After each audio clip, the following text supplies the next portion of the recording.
Charles Bonaparte emmène Napoléon étudier à l'école royale militaire de Brienne-le-Château. Il va rester pratiquement enfermé, emprisonné pendant 5 ans dans ce collège de Brienne. Il ira loin si les circonstances le favorisent, écrivait l'un de ses professeurs. Il ne croyait pas si bien dire. Quand la Révolution française éclate, Bonaparte a tout juste 20 ans. De retour en Corse, il échappe de peu à un attentat et doit quitter précipitamment l'île avec sa famille.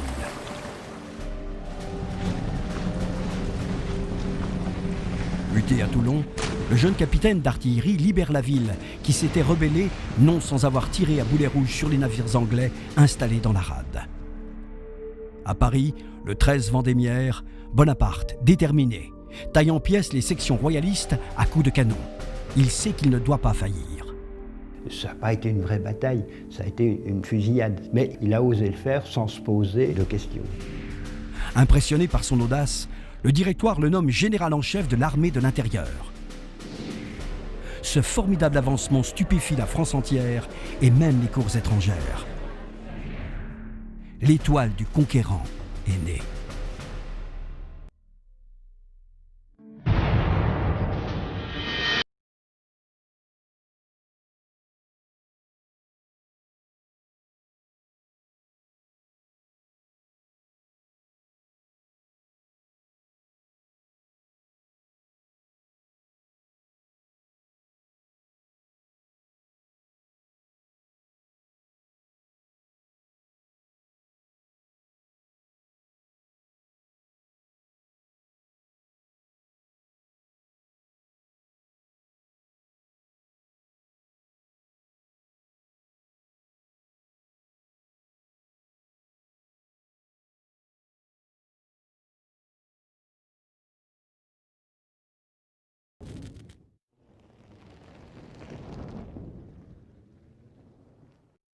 Le 6 octobre 1795, Bonaparte a sauvé la République.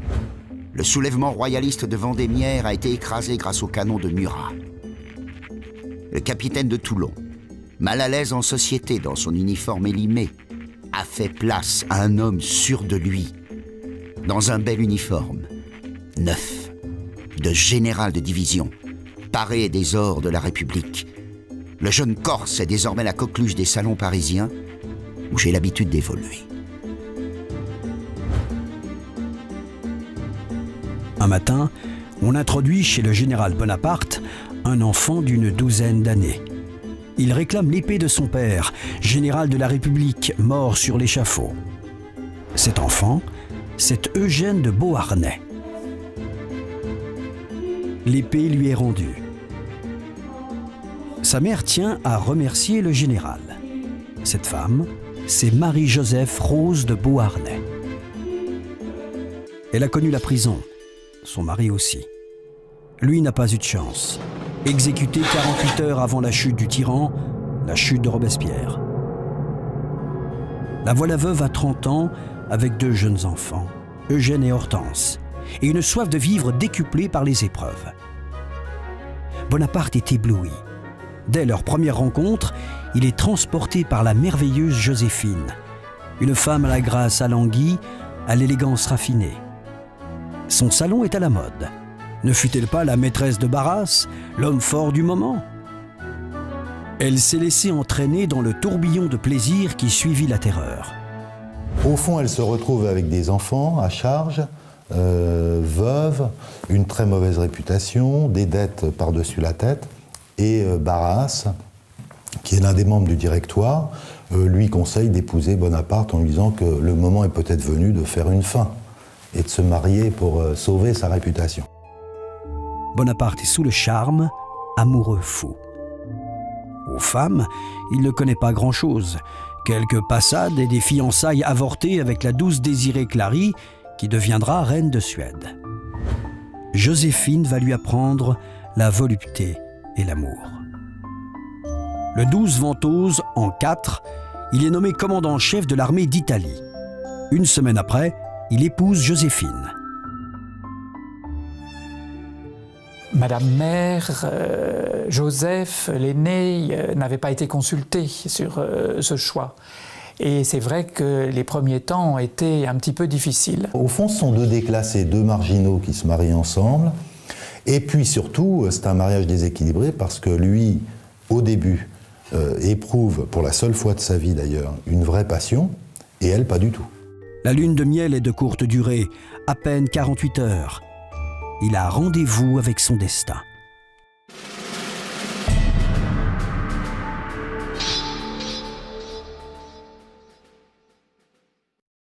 Qu'est-ce que va faire Bonaparte en Italie? C'est un front secondaire, parce que le vrai front, Jourdan et Moreau, sont sur le Rhin-Danube. C'est là où les choses doivent se passer, d'après le plan de Carnot. Donc Bonaparte va en Italie pour bloquer les Autrichiens, pour que les Autrichiens ne puissent pas remonter par le sud de la France et prendre les Français en tenaille. Et personne n'avait prévu que le talent et le génie du général en chef allaient bouleverser tous les plans. Au galop, direction Nice. À ses côtés, Murat, Duroc, Junot et Marmont. En route vers la gloire. Âge moyen des conquistadors, 24 ans.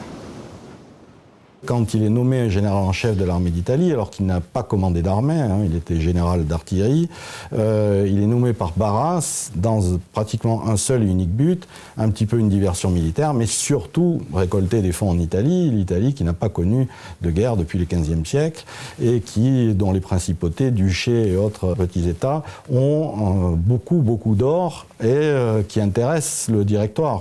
À l'époque, il n'y a pas d'Italie unifiée ni indépendante. Ce sont des territoires autonomes, des duchés, des royaumes, les États du pape, le royaume de Naples, et au nord, un ensemble assez confus et assez dispersé de territoires qui sont sous la domination des Autrichiens, qui ont envahi l'ensemble du nord de l'Italie. Jusqu'à 1713, c'était une domination espagnole. C'était les Bourbons d'Espagne qui étaient maîtres en Italie. Et puis, les Bourbons s'affaiblissent au début du XVIIIe siècle, les Habsbourg en profitent, et l'Italie devient autrichienne. Ça a toujours été, l'Italie, la belle Italie, le terrain de chasse des monarques européens. Lorsque Napoléon Bonaparte reçoit le commandement de l'armée d'Italie, dans l'esprit des Français de l'époque, c'est de reprendre pied dans le nord de l'Italie, mais également de contraindre l'ensemble de la botte italienne de redevenir unifiée sous la domination, ou du moins l'autorité de la France. De l'autre côté des Alpes, Piémontais et Autrichiens, forts de leur supériorité numérique, ne s'inquiètent de rien. L'armée autrichienne est forte de 45 000 hommes. Le corps principal de 30 000 soldats, commandé par le feldmaréchal Beaulieu, protège Milan de nos attaques.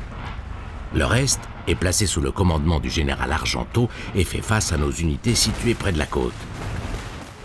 Contre eux, notre petite armée française est démunie de tout. Environ 44 000 hommes de troupes et 4 000 cavaliers, mal armés et mal équipés. De vrais vagabonds en guenilles. Bonaparte commence la campagne avec seulement 40 canons, alors que ses adversaires en ont plus de 200. L'armée manque de tout, sauf d'enthousiasme. On va leur faire voir de quel bois on se chauffe.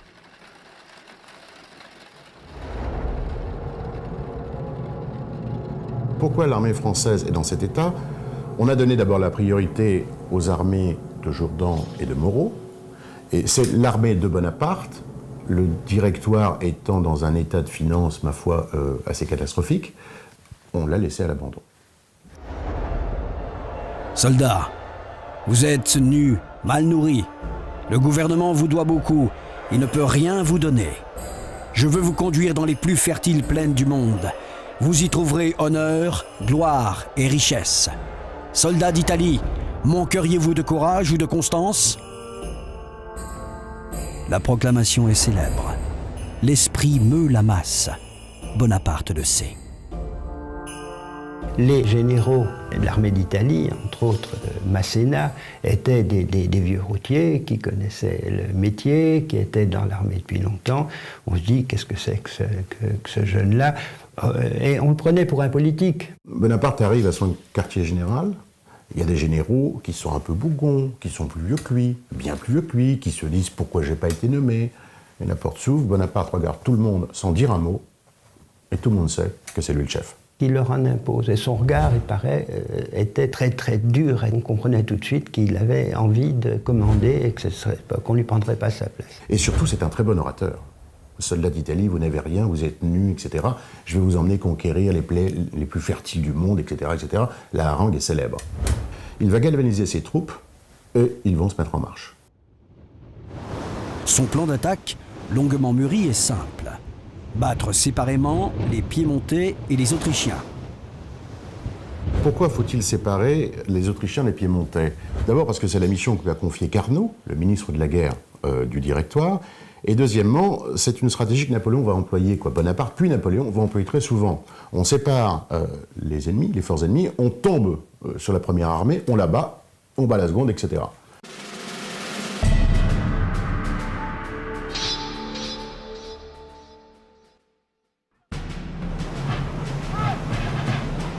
Le 12 avril 1796, c'est la bataille de Montenotte.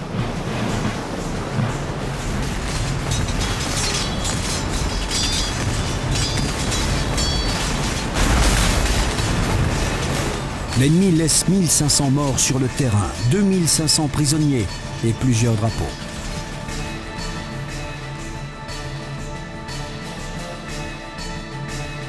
Les portes de l'Italie sont ouvertes.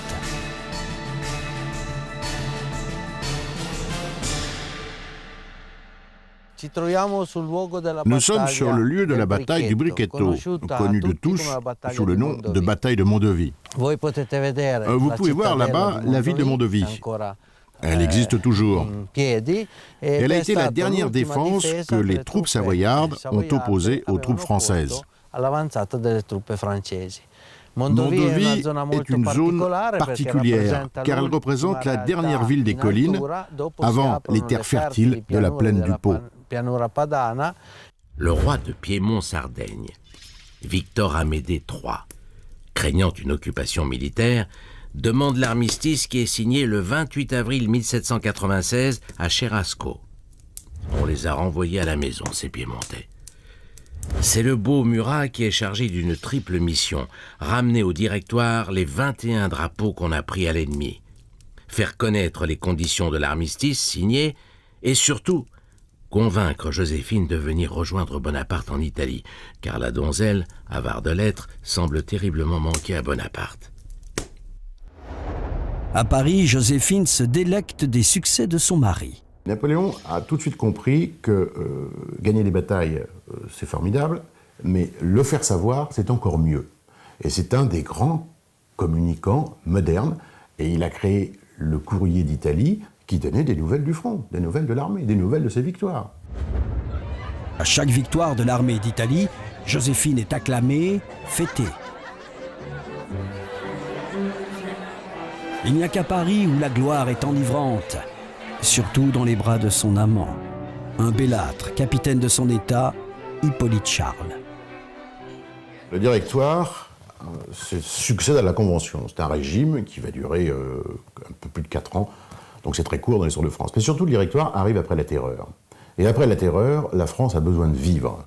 C'est vrai que pour une partie de la population féminine, celles qu'on appelait les merveilleuses, sous le Directoire, elles ont eu l'occasion d'avoir, pendant un court instant, la possibilité de vivre une vie hors du commun, que les femmes n'avaient pas eu l'occasion de vivre depuis des siècles. On enlève les dessous, on transforme les robes, elles sont plus légères, plus transparentes. C'est une nouvelle façon de se tenir, de se coiffer, de bouger.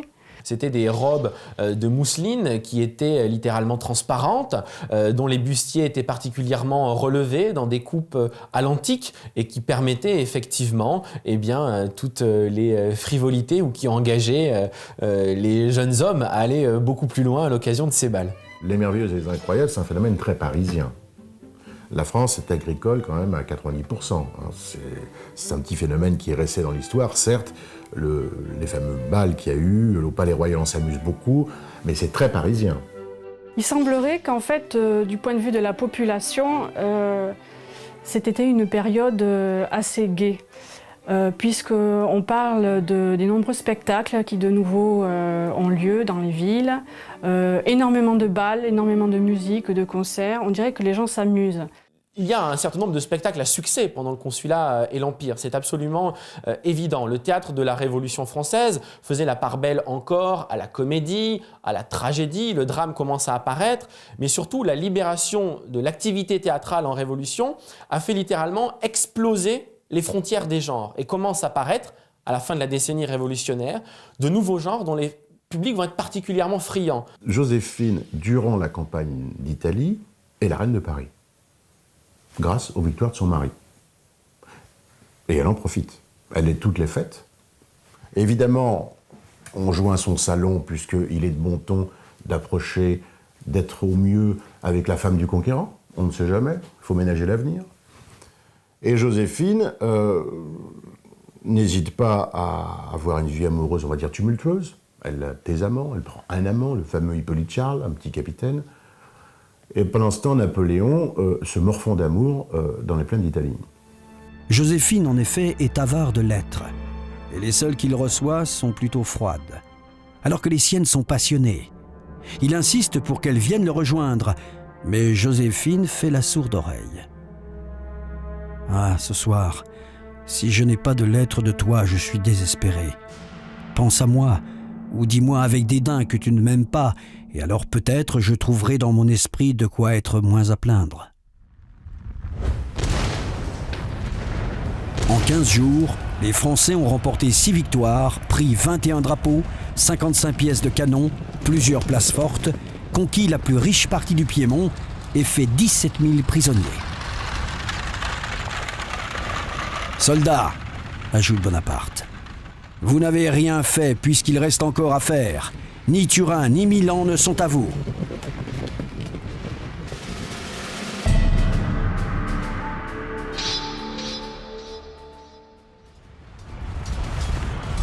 Les Piémontais sortis du jeu, restent les Autrichiens, plus coriaces, 50 000 hommes prêts à en découdre. Le 10 mai 1796, vers 13h, le combat pour la prise de Lodi commence. Le pont en bois, long de près de 200 mètres, enjambe le fleuve Adda. L'ouvrage est fortement défendu par des unités d'infanterie et par des pièces d'artillerie prenant le pont en enfilade. Bonaparte fait installer 2 batteries de part et d'autre du pont, puis les renforce par d'autres pièces. Bientôt, presque 30 canons pilonnent les positions autrichiennes. À 18h, les colonnes françaises s'engagent sur le pont au cri de « Vive la République !» Mais au milieu du pont, sous un feu nourri, les soldats plient sous l'ouragan de fer. Le moment est décisif. Bonaparte le dira plus tard, un moment d'hésitation eut tout perdu. Un deuxième assaut mené par les généraux Masséna, Lannes, Reille, Dupas et même Berthier, drapeau à la main, donne un nouvel élan aux soldats. Les grenadiers traversent l'Adda, les pieds dans l'eau et fondent sur les Autrichiens. Beaulieu ordonne alors la retraite. La victoire est française. Elle frappe le public pour son extrême audace, écrit Stendhal. Après la bataille de Lodi, les Français ont traversé avec force et très rapidement ce pont qui était bien plus long que celui d'Arcole. C'est à partir de ce moment-là que Napoléon a été considéré pratiquement comme invincible. Rien que son nom faisait peur. De l'aveu de Bonaparte lui-même dans ses mémoires à Sainte-Hélène, il dira « Vendémiaire » et même « Montenotte » ne me portèrent pas à me croire un homme supérieur.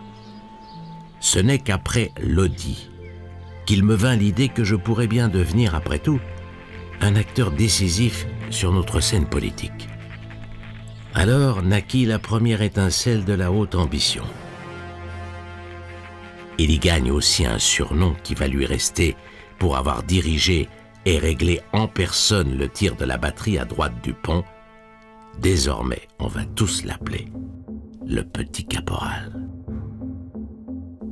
Que dit-on chez vous de cette guerre ? Demande sans lui dire qui il est Bonaparte à un vieux bourgeois récemment capturé. Que ça va faire mal, très mal, grommelle-t-il. Nous avons affaire à un jeune fou qui attaque tantôt en tête, tantôt en queue, tantôt sur les flancs. On ne sait jamais comment se placer. Cette manière de faire la guerre est insupportable. Bonaparte ne peut s'empêcher de sourire.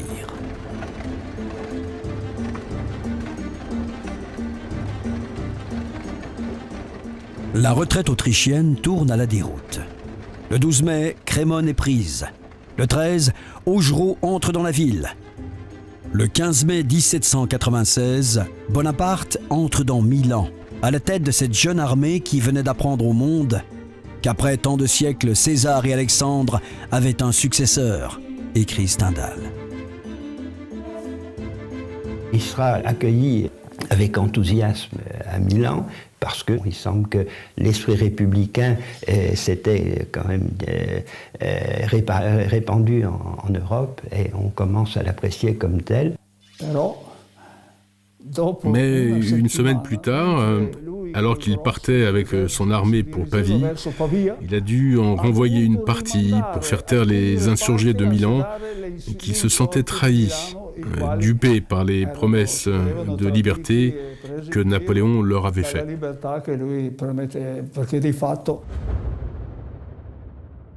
Dès le lendemain de son triomphe, le conquérant s'occupe de son armée, qui a le plus urgent besoin d'être chaussée, vêtue, remontée et soldée. Les Italiens en font les frais. Quand ils sont en campagne dans les autres pays, c'est là qu'ils se nourrissent et c'est là qu'ils se soldent. C'est-à-dire que quand l'armée arrive dans un village, une ville, etc., elle présente la note au maire, elle dit voilà, j'ai besoin de tant d'argent pour payer mes soldats, donc maintenant vous allez me les donner, ou je vous les saisis, mais vaut mieux que vous me les donniez, ça fera moins de désordre. C'est pour ça d'ailleurs que beaucoup de troupes françaises stationneront longtemps en dehors de France, parce que quand l'armée est en France, elle est payée par la France. Quand elle n'est pas en France, elle n'est pas payée par la France, elle est payée par ceux qui l'accueillent. Enfin, ceux qui l'accueillent ou ceux qui sont obligés de l'accueillir. Mais la gloire n'anesthésie pas les tourments de Bonaparte, qui écrit à Joséphine, dont il n'a pas de nouvelles. « Je n'ai point de réponse, point de nouvelles de ma bonne amie. M'aurait-elle oublié, ou ignorerait-elle qu'il n'est point de plus grand tourment que de ne point recevoir de lettres de mon Dolce Amor ?» C'est un type amoureux qui est sur le champ de bataille. Il est en train de gagner tout et de conquérir l'Italie, sauf Joséphine. En tout cas, c'est l'impression qu'il en a. Les lettres qu'il lui écrites sont admirables. Et Joséphine est à Paris. Joséphine est contente des succès de son mari, mais elle est très bien à Paris. Elle a un amant, Bonaparte la prend, bien sûr, et il se consomme d'amour. En fait, en Italie, Bonaparte a un chagrin d'amour extrêmement fort. Le 26 mai 1796, Bonaparte reprend l'offensive contre Beaulieu. Les forces françaises crèvent le rideau défensif autrichien.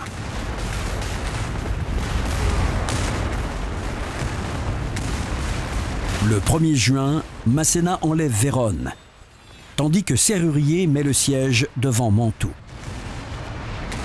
Sonnés, mais pas abattus, les Autrichiens se réorganisent. Point clé de leur dispositif, Mantoue, verrou de la Lombardie. Alors pourquoi les Autrichiens retraitent vers Mantoue? Pour une raison très simple, c'est qu'ils suivent la route. Ils ne peuvent pas, c'est une guerre, les guerres d'Italie, c'est une guerre de montagne. Et vous ne pouvez pas passer de l'artillerie à travers la montagne si vous ne suivez pas un chemin ou une route, c'est impossible.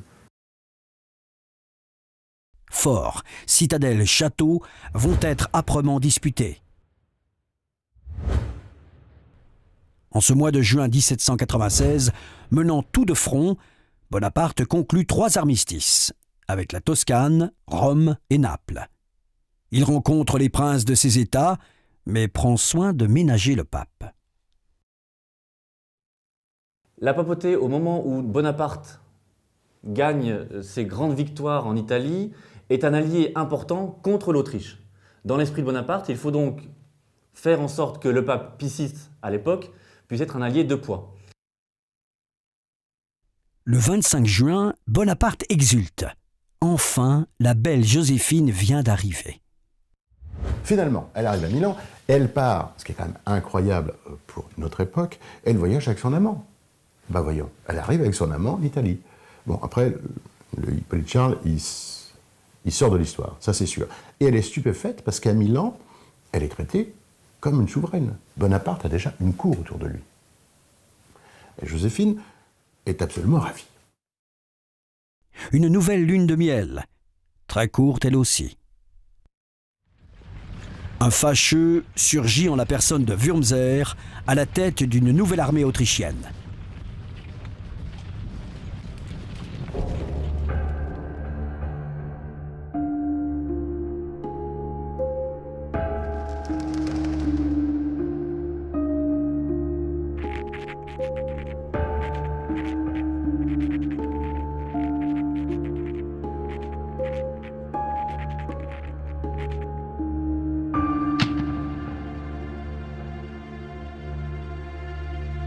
Le vieux maréchal, malgré ses 72 ans, est alerte et d'une bravoure légendaire.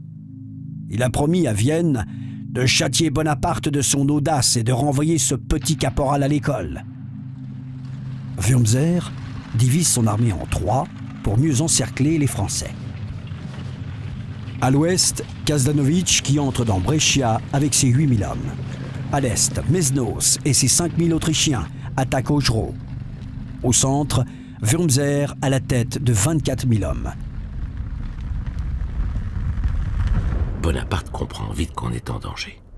Si elle se referme, la tenaille de Wurmser va nous broyer. Les ordres partent. On doit se regrouper en position centrale pour pouvoir battre les colonnes l'une après l'autre. Pour l'histoire, c'est la manœuvre de Castiglione.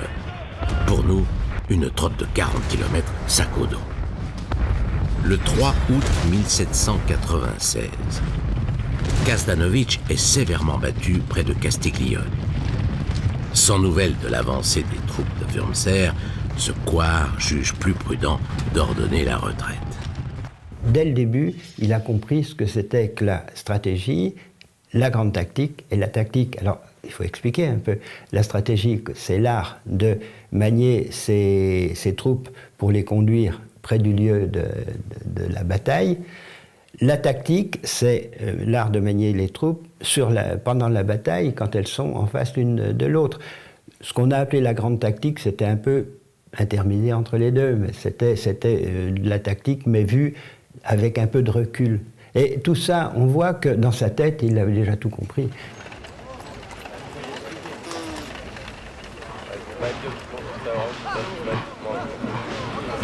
Pendant le mois d'août 1796, Bonaparte reconstitue ses forces.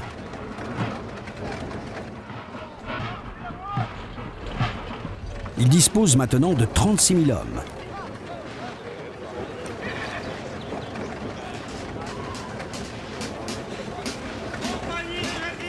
Ses espions lui apprennent que Wurmser, renforcé, va reprendre l'offensive.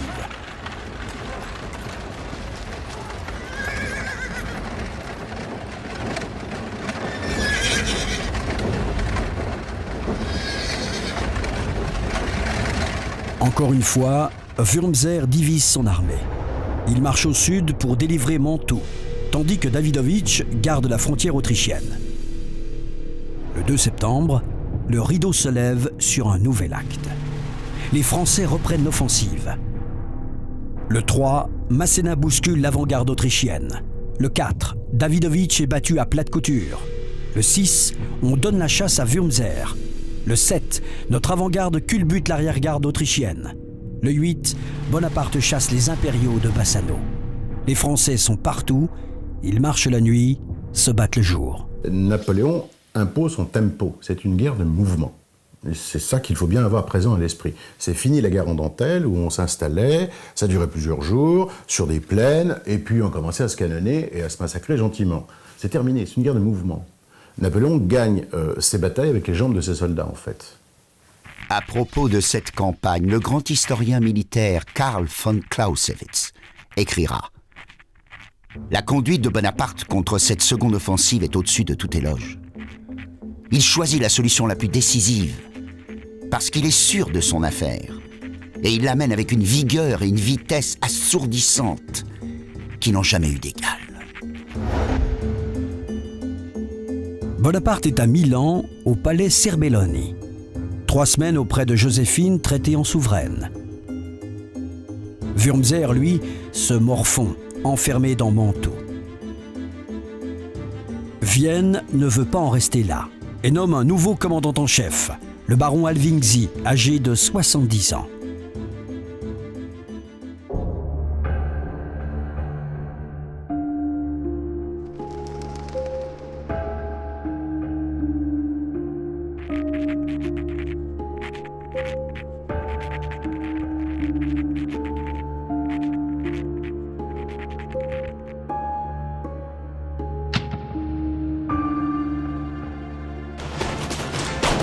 Répétant les mêmes erreurs que Beaulieu et Wurmser, Alvingzi divise encore son armée en deux.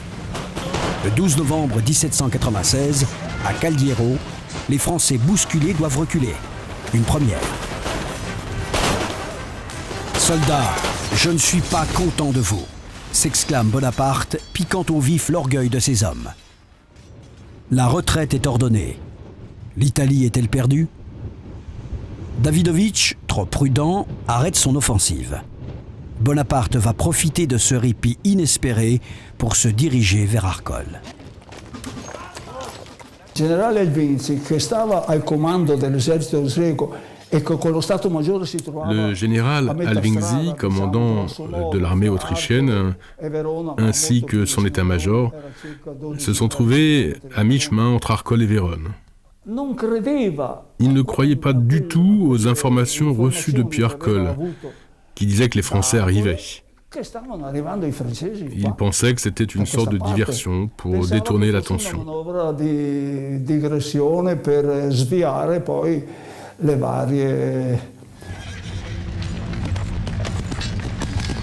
Le 15 novembre 1796, lors du premier assaut sur le pont d'Arcole, les Français refluent, hachés par les tirs des canons en enfilade.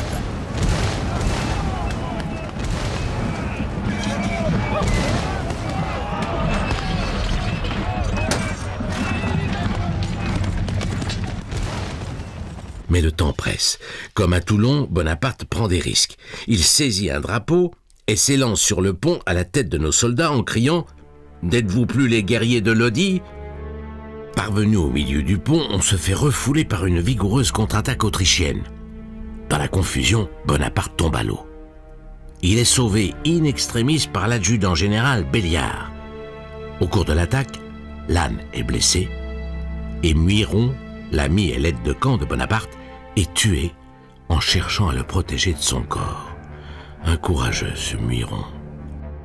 Pourtant, l'histoire ne se souviendra pas de notre échec, mais plutôt de l'exploit grâce au fameux tableau de Gros qui retranscrira parfaitement toute la fougue et la détermination de notre jeune général. Bonaparte réussit à regrouper ses forces et à inverser le cours des choses en prenant enfin le pont d'Arcole. Au cours du mois de décembre, les deux armées se regroupent, se reconstituent et s'observent.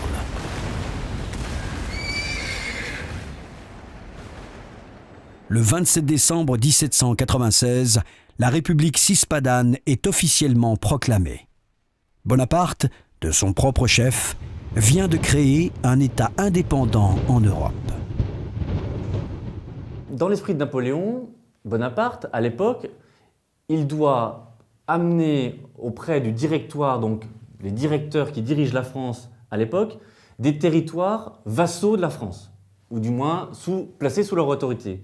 Il va donc créer des républiques indépendantes qui vont être ensuite reliées et réunies sous l'appellation au-delà des Alpes, donc pour le nord de l'Italie, dans cet esprit de la République cispadane.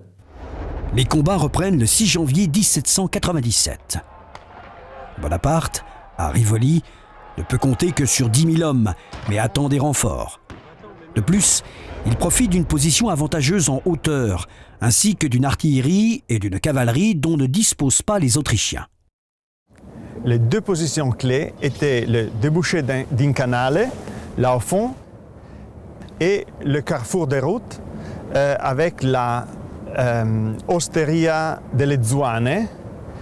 Ceux qui tenaient ces deux points clés avaient gagné la bataille. Le 14 janvier 1797, vers 7 heures du matin, près du village de Rivoli, 27 000 Autrichiens portent le premier choc. Les renforts français arrivent peu à peu. Le centre tient bon, mais la gauche française commence à plier.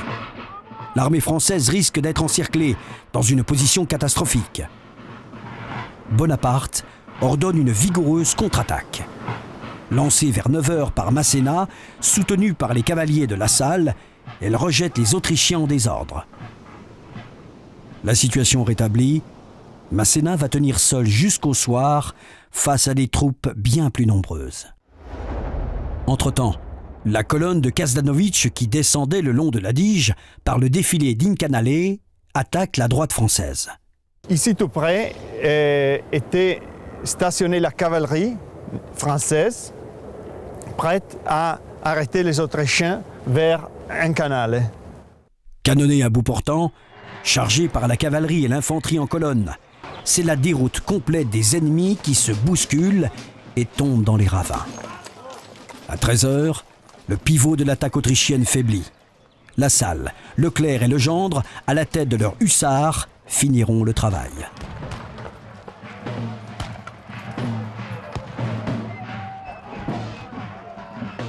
Masséna a joué un grand rôle dans cette journée. L'empereur s'en souviendra, il le fera duc de Rivoli.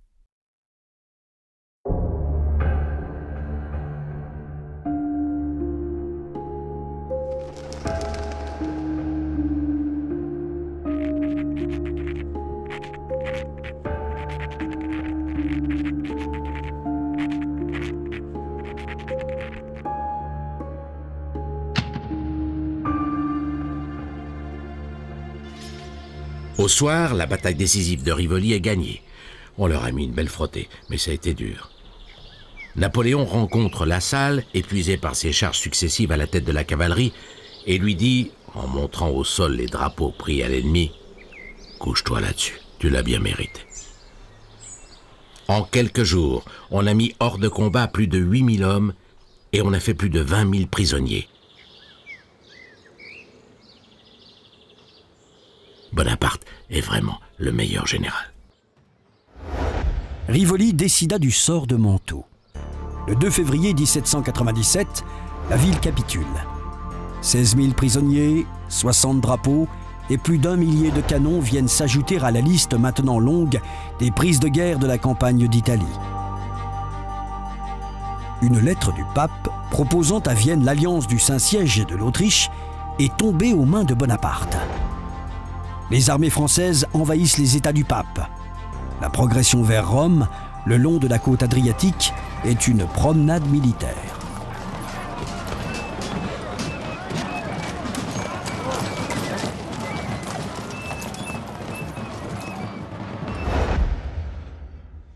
De nombreuses œuvres d'art, prises lors de la progression à Ravenne, Rimini, Pesaro, Ancône et Lorette, sont envoyées vers la France, enrichir les collections des musées nationaux.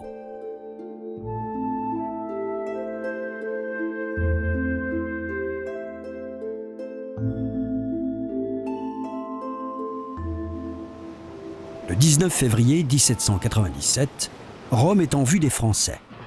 Le pape Pie VI signe le traité de Tolentino.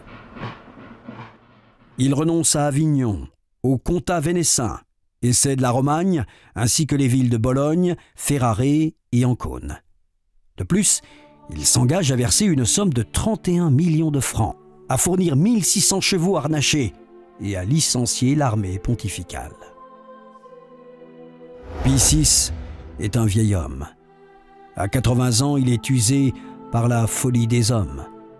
Ces révolutionnaires français lui ont donné bien du fil à retordre.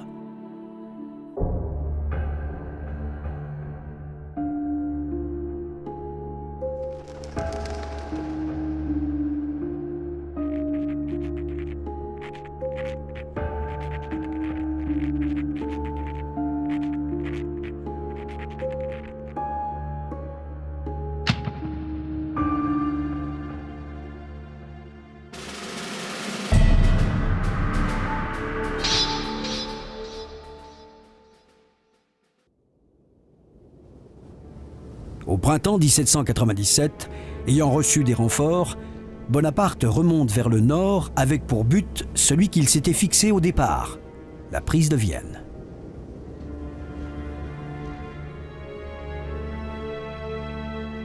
En réalité, Bonaparte, lui, a déjà réfléchi et travaillé à des plans de campagne qui lui permettraient de, après avoir battu les quelques alliés italiens de l'Autriche et les armées autrichiennes dans la péninsule italienne, lui permettrait, par les Alpes, de remonter et d'aller menacer Vienne. L'archiduc Charles, frère de l'empereur, a 25 ans. Il commande désormais les forces autrichiennes. Il dispose d'une armée nombreuse, 80 000 hommes, des hommes peu aguerris. Le 10 mars, il fait un froid terrible. Napoléon lance des attaques simultanées sur les 3 routes qui mènent en Autriche. Les troupes françaises atteignent le col du Brenner, porte de l'Autriche. Le 28 mars 1797, Vienne n'est plus qu'à 250 km à vol d'oiseau. Le 7 avril, devant la menace grandissante, les Autrichiens signent l'armistice. Le 18 avril 1797, on signe les préliminaires du traité de l'Aubin. Bonaparte l'a négocié seul et le signe seul au nom de la France. C'est lui qui décide de tout. Les ordres du directoire, il les laisse sur son bureau, c'est à peine s'il ouvre les lettres, quoi. Les combats terminés, il s'installe au château de Montbello le 5 mai 1797 et agit en maître. En quelques mois, il a fait complètement évoluer la carte politique de l'Italie du Nord.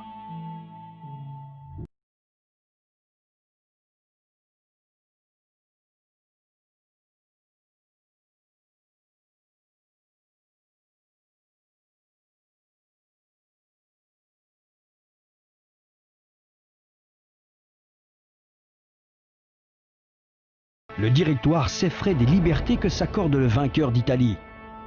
De plus, les royalistes sont redevenus majoritaires dans les 2 assemblées. Depuis la Révolution, certains royalistes, les plus acharnés, les plus durs, ont toujours voulu reprendre le pouvoir, ou tenter de reprendre le pouvoir. Ça n'a jamais cessé. Donc de conspiration en conspiration, ça n'a jamais cessé. Une restauration monarchique se profile. Le directoire ne tient plus qu'à un fil. Le directoire est une époque extrêmement dissolue, on va dire. On avait inventé le bal des victimes au début du directoire. Le bal des victimes était invité, ne pouvaient y participer que ceux qui avaient eu un parent guillotiné. Le directoire, sinon sur un plan politique, c'est un régime, 5 personnes désignées par le corps législatif. Ces 5 personnes, le plus malin ça a été Barras, parce que c'est le seul qui reste jusqu'au bout. Les 4 autres directeurs sont changés, rechangés, etc. Et le directoire, c'est un régime quand même de corruption. Barras est vraiment l'un des personnages clés du directoire.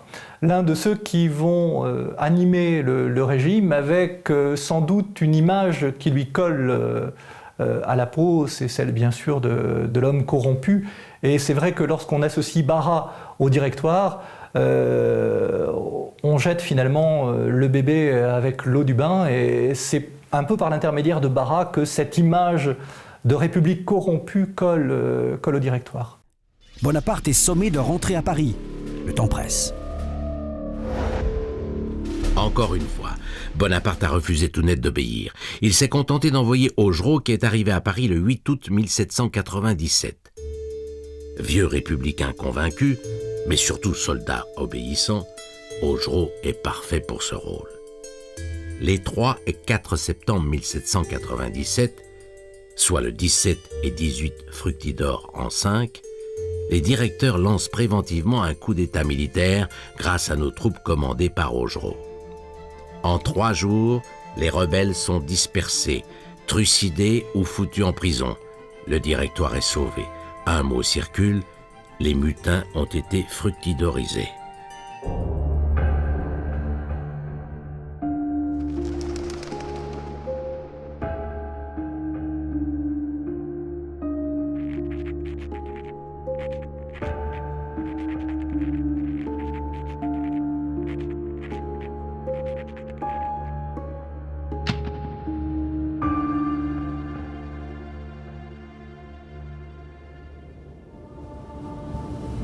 En Italie, le 18 octobre 1797, l'Autriche se décide à signer avec Bonaparte le traité de paix de Campo Formio, traité définitif qui entérine toutes les décisions prises par Bonaparte en Italie du Nord, dont la disparition de la vieille République de Venise, rayée de la carte d'un trait de plume après l'avoir abattue d'un coup d'épée. Bonaparte va bien entendu contraindre les Autrichiens à être poussés au-delà de leurs frontières naturelles, on peut dire, c'est-à-dire les Alpes, et il va faire du nord de l'Italie seulement un territoire qui deviendra donc une république, la république transalpine, cisalpine, tout dépend de la manière dont on se trouve. Mais il faut bien comprendre qu'à l'époque, les États vassaux du pape autour de Rome, et surtout le sud de l'Italie avec le royaume de Naples, continuent d'exister, et de l'Italie unifiée, il n'en sera jamais réellement question. Bonaparte est ce personnage qui accepte de donner Venise et une bonne partie de la terre ferme vénitienne aux Autrichiens au mépris du droit des peuples, parce qu'il considère que politiquement c'est la meilleure chose à faire, et que pour arriver à jeter les Autrichiens en dehors d'une bonne partie de l'Italie du Nord, de manière à pouvoir créer des républiques sœurs en Italie, il faut peut-être mettre les principes de côté et arriver à être pragmatique. Le Directoire était contre. Le Directoire voulait que Bonaparte poursuive jusqu'à Vienne. Bonaparte a dit non, je m'arrête. Et on fait la paix. Devant le refus de l'Autriche de s'engager pour la Prusse, Bonaparte a lancé la phrase demeurée célèbre « L'Empire est une vieille servante habituée à être violée par tout le monde ». Le 26 octobre, le texte définitif du traité arrive à Paris. Le Directoire est furieux de la rétrocession de Venise, mais surtout de l'outrecuidance de Bonaparte qui n'a pas daigné le consulter. Néanmoins, face à la pression de l'opinion publique qui encense Bonaparte comme un héros, et soucieux de ne pas se discréditer, le Directoire est obligé d'entériner le traité. Le 30 novembre, le congrès de Rastatt ratifie le traité de Campo Formio au nom de l'Empire allemand. Le jeune Metternich, futur chef de la diplomatie autrichienne au congrès de Vienne, fait partie de la délégation diplomatique et rencontre pour la première fois Bonaparte. Bonaparte, en tant que général, s'est permis de prendre des décisions politiques qui lui donnent une véritable aura d'homme d'État. Déjà Napoléon perçait sous Bonaparte. La campagne d'Italie, c'est véritablement l'entrée de Napoléon dans la grande scène de l'histoire. Lui-même le dira après les premières victoires qu'il a en Italie, il s'est senti soulevé dans les airs et c'est à ce moment-là qu'il a conçu qu'il pourrait avoir une très très grande carrière. Et puis quand on regarde ce qui s'est vraiment passé, c'est effectivement une campagne un peu miraculeuse, c'est-à-dire qu'avec une armée pas très très forte finalement, Bonaparte en quelques semaines va éliminer tous les ennemis de la République qui se trouvent au nord de la péninsule.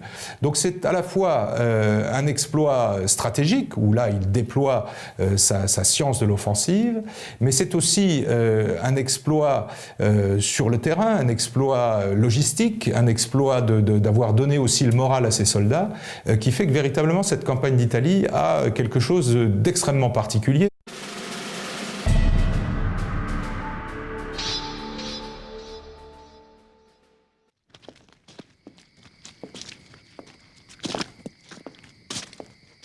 Le 5 décembre 1797, à 5 heures du soir, Bonaparte arrive à Paris, rue Chantereine. Le nid est vide. Joséphine, qui l'avait précédé, folâtrait en cours de route, allant de bal en fête, donnée en son honneur. Elle ne rejoint son mari qu'un mois plus tard. La rue Chantereine s'appelle désormais, et encore aujourd'hui, rue de la Victoire. Paris fait aux conquérants un triomphe digne d'un empereur romain. Lui n'aspire qu'au repos. Surtout pas de politique, le fruit n'est pas mûr. En Italie, Bonaparte a tout gagné. Plus important encore, il a mené les tractations seul. En véritable proconsul, il a maintenant une stature d'homme d'État et sent qu'il a un rôle politique à jouer. De plus, l'armée voit en lui le seul chef capable de grandes choses. Moi aussi, je commence à le penser. Pour le Directoire, le jeune général auréolé de gloire est un homme dangereux. Il faut donc, coûte que coûte, éloigner le sabre au plus vite. De retour à Paris, Bonaparte, c'est un général victorieux, il est fêté, adulé, c'est un héros. Mais ce héros gêne un peu les directeurs, gêne Barras. C'est pas bien d'avoir une trop grande popularité. On ne sait jamais, surtout que c'est un militaire, il a des hommes derrière lui. Donc le directoire va vouloir, à tout prix, éloigner Bonaparte. La perspective, en Orient, de couper la route des Indes aux Anglais donne des idées au directeur. Ainsi, pour Bonaparte, ce sera l'Égypte.